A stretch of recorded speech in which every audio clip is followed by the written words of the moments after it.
And we thank everyone for being here this Thursday, the 27th of August, for today's edition of Frontier Opening Bell. I am Bosin Omofaye. Thank you and welcome Ali Kansachu, the CEO and founder at Rich Frontiers Management. Morning, boss. I'm good to be with you. Good to see you again, Ali. And once again, Luke Ofojebe, who is the equity team lead analyst at Vetiver Capital Management. Luke, welcome to the show. Good morning, Boasin. Thank you for having me today. Thank you very much. Look at the equities market across the continent on Wednesday. The Nigerian market continued to remain in the green. Soft patch, gentle but steady movement since late last week. Ivory Coast stock market was a very big jump of 1.13%. Some of the banks and the big industrial concerns gained on the BRVM composite on Wednesday. Egyptian market softens by less than 0.1%.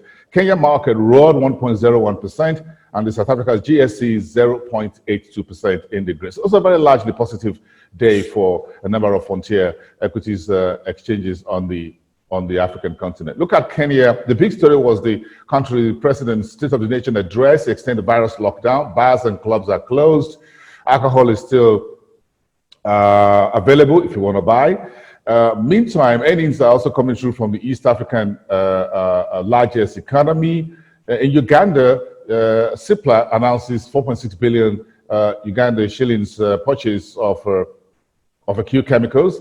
And agent banking is making a big wave in Uganda right now. Banking transactions went up to 20 trillion Uganda shillings. Again, agency banking is also a new wave in Nigeria as well. The telcos, MTN and others are in the game.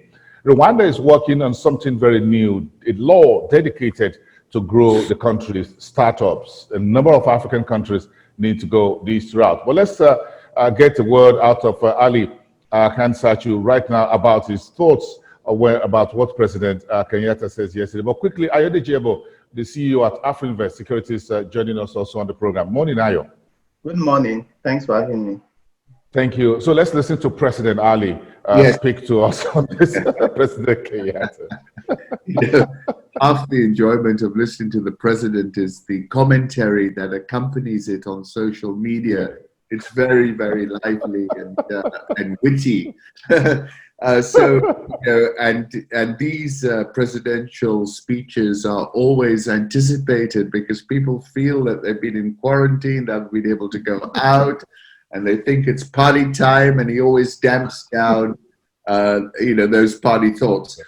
Look, extended the curfew, relaxed some rules for example, funerals, weddings, 100 people now can congregate, but essentially tinkered with the program that's been in play now for a few months. The numbers, testing numbers have been going down, but so have the number of cases. He's looking for it to get below 5% on the test positivity rate. The moving average is around 7.1, 7.2. And I think once it gets below 5, that's when he'll release it.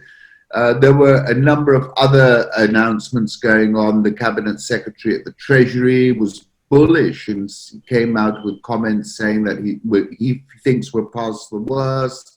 President Kenyatta was talking about GDP growing at 4.5% in the first half of the year. A lot of people were very skeptical about that number.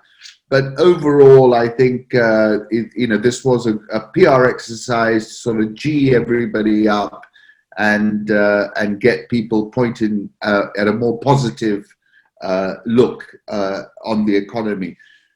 The reality is that I think we're not out of the woods by any stretch of the imagination. I personally think the economy was close to negative in that first half of the year. And I think the recovery is going to be slow and it will be ground out. And I think the big problems remain servicing debt, which is a problem across the continent. I think this slowdown is quite intractable, but Kenya has been fortunate because it's an agrarian economy. Agriculture has been very helpful, and that demand for agricultural products and produce has held up quite well, both domestically and internationally.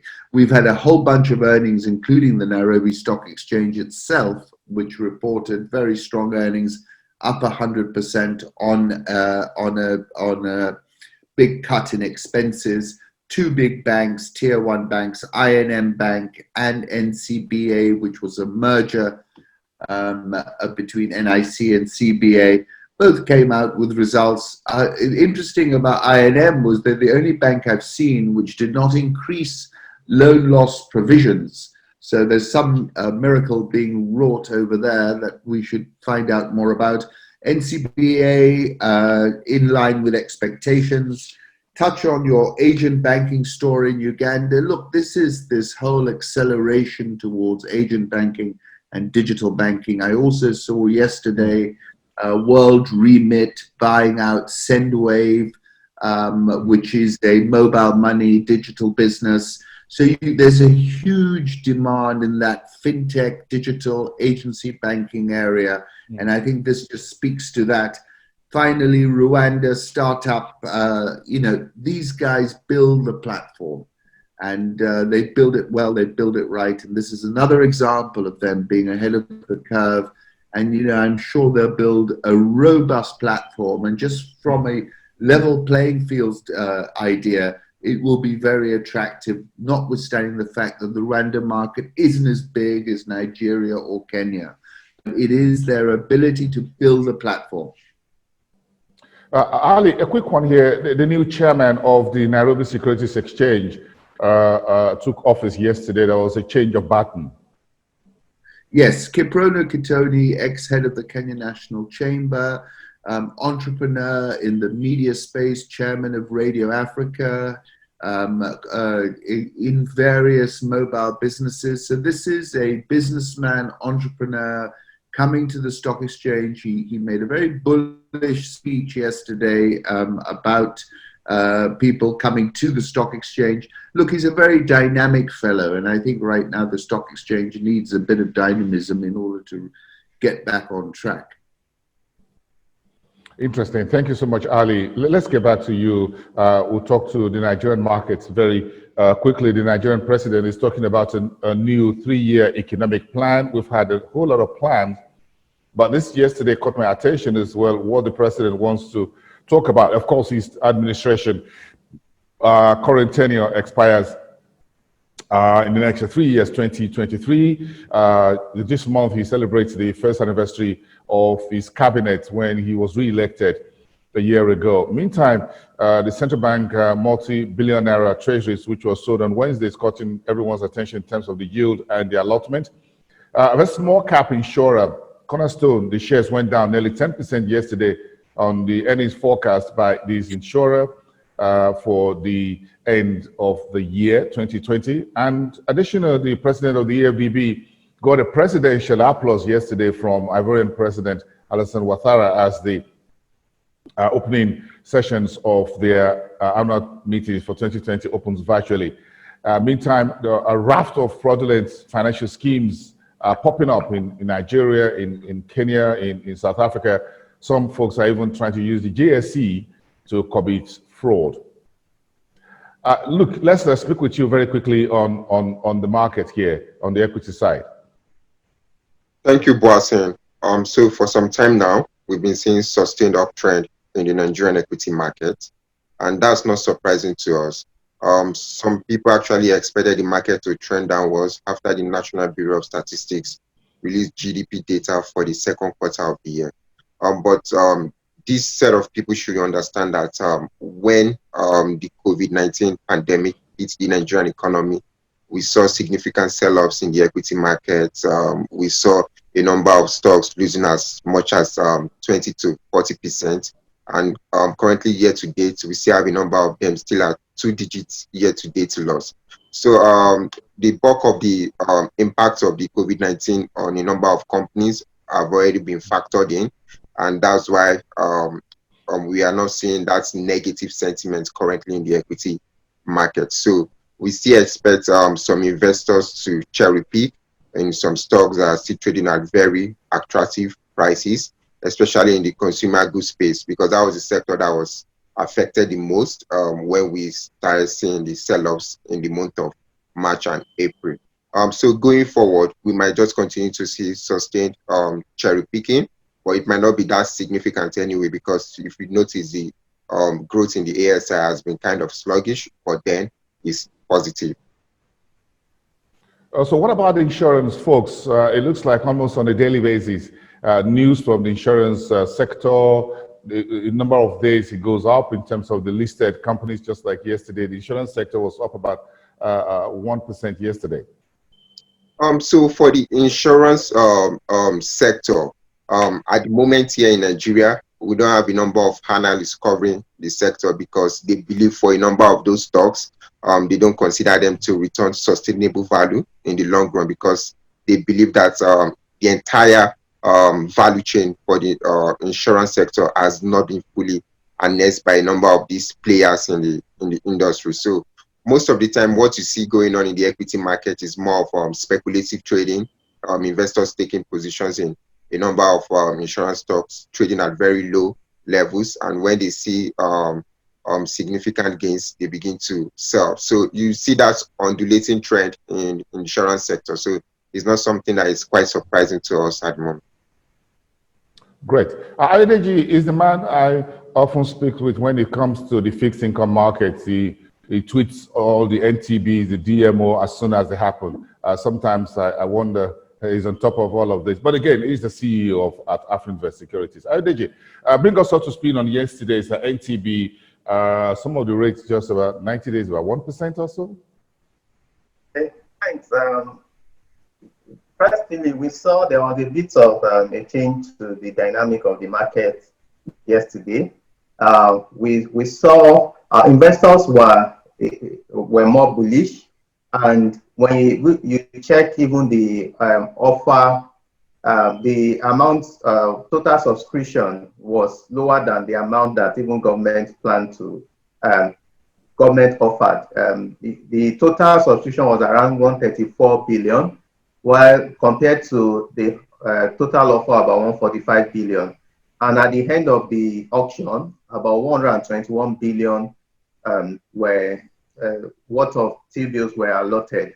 So what that means is that investors are becoming more sensitive to this rate, and as a result, we saw the stop rate move from 3.2% to about 3.34%. Yeah, we may say this is marginal, but it's also showing that we're already getting to approaching the bottom. We saw comments from people like, will rates go into the negative region? So I think part of what is also bringing this up is that we're beginning to see a lot of other alternative investments, though they come with their risk, but investors are also willing to also take calculated risks now. And that's also positive for the real sector. So we've seen structured products, and even looking at the PenCom monthly reports, we saw the increase in allocation to CPs and corporate bonds on the PFA side, so which is also positive. Though it's still largely skewed towards about 67% skewed towards government securities. But I believe that it's a good step in the right direction. So we feel that for those the on-field orders today, we'll see that pressure rates in the secondary markets.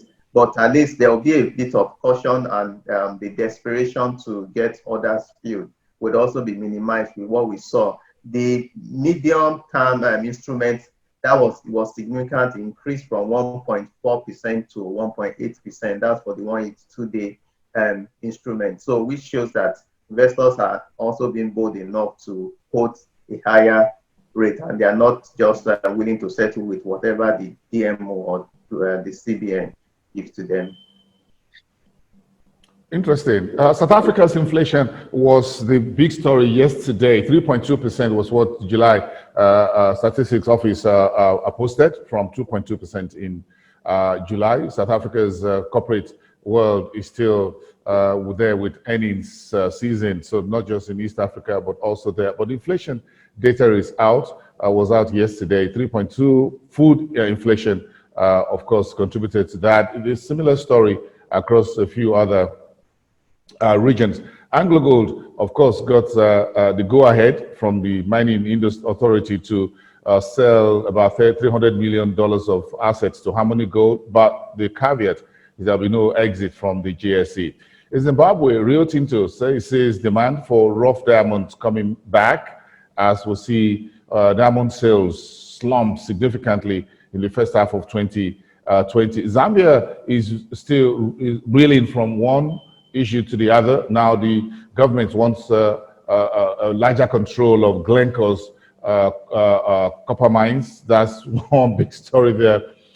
Mozambique says its airports lost $22 million to virus, but the airline says it's resumed flights to Lisbon.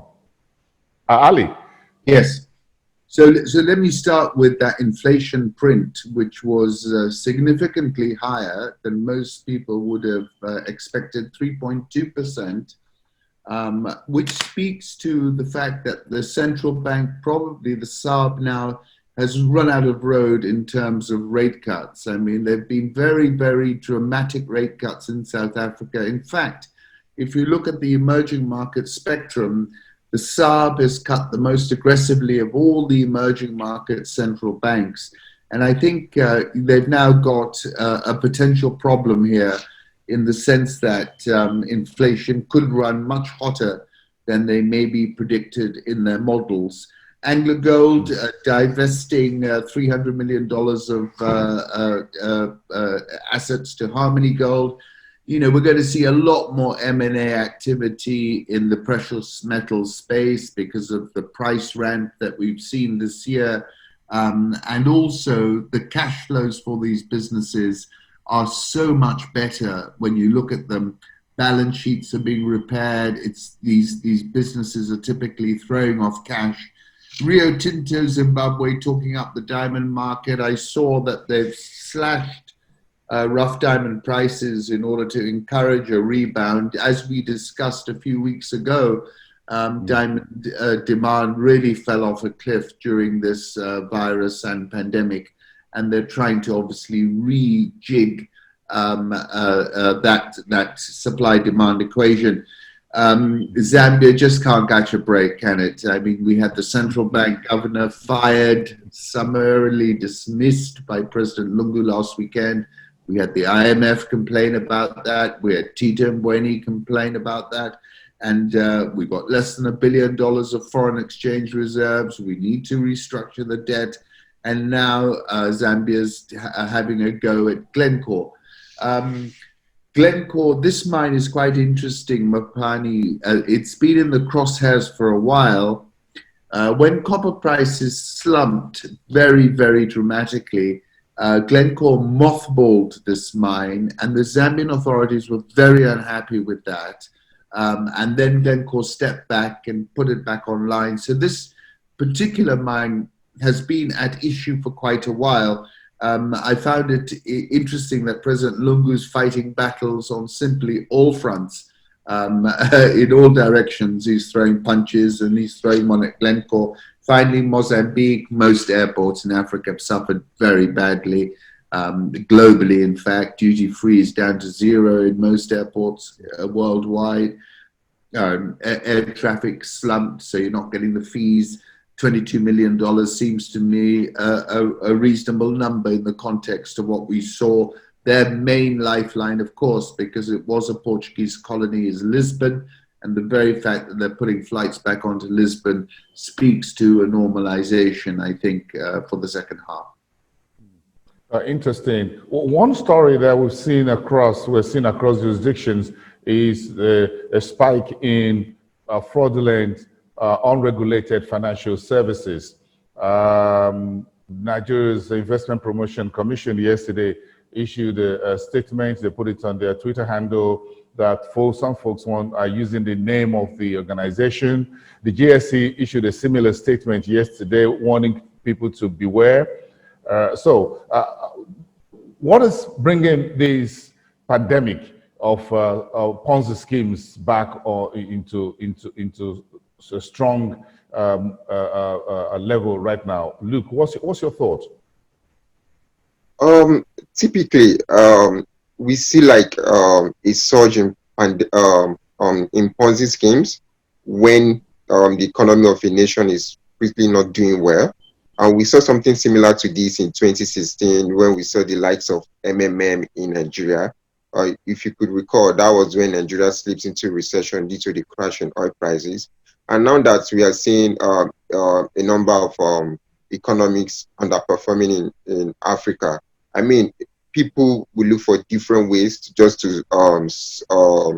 make money, whether legal or illegal, because right now we are seeing job losses, salary cuts. A number of people can't really afford the basic needs of living, food, clothing.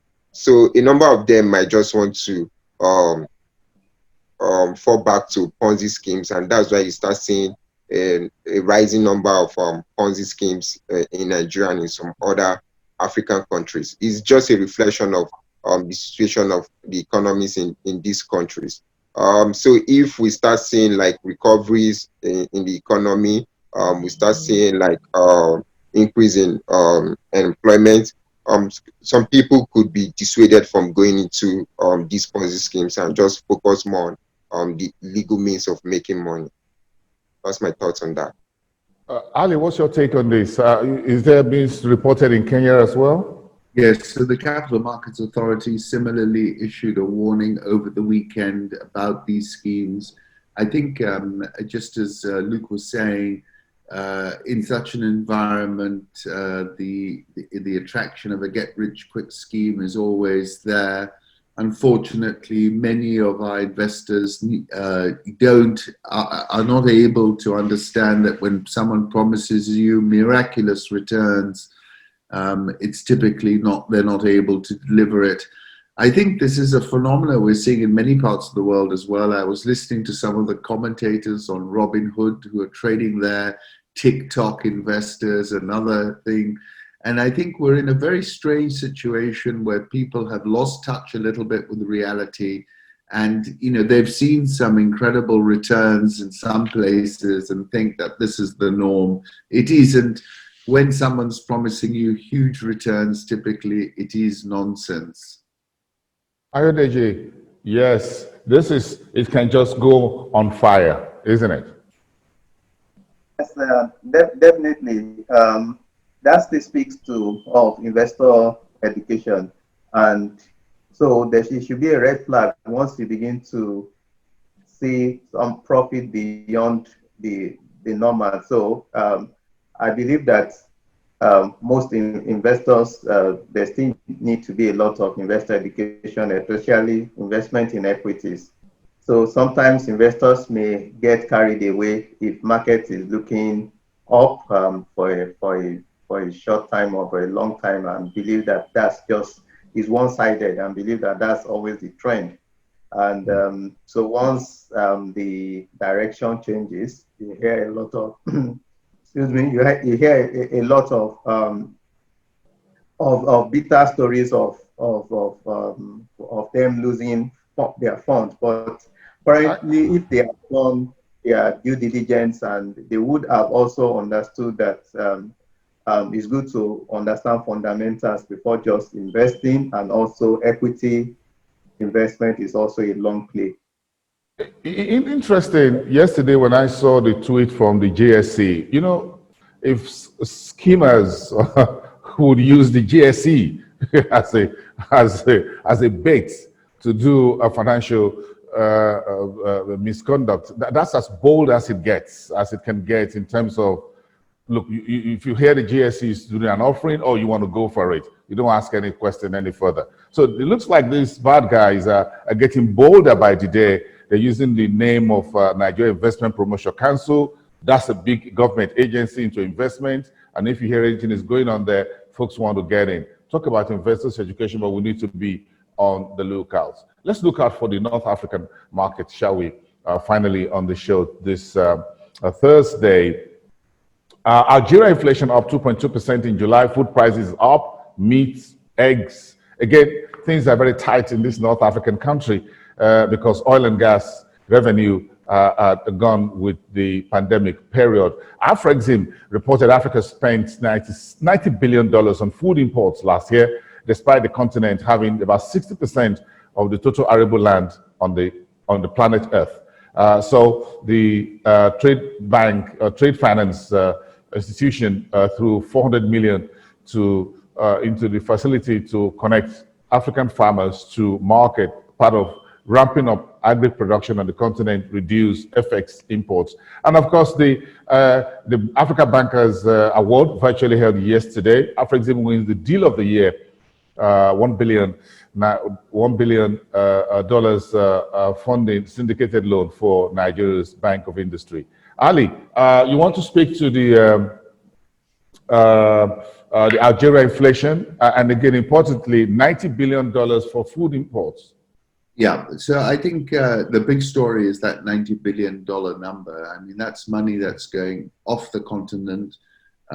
It speaks to the latent demand for food and agriculture in Africa. I mean, you know, I look at it differently and say to myself, imagine if you were to stop that money going out and you are pumping that into stimulating agricultural production on the continent. It would be the far bigger stimulus than any stimulus we've seen this year. So I think, you know, we've got to get away from this sort of very nationalistic approach.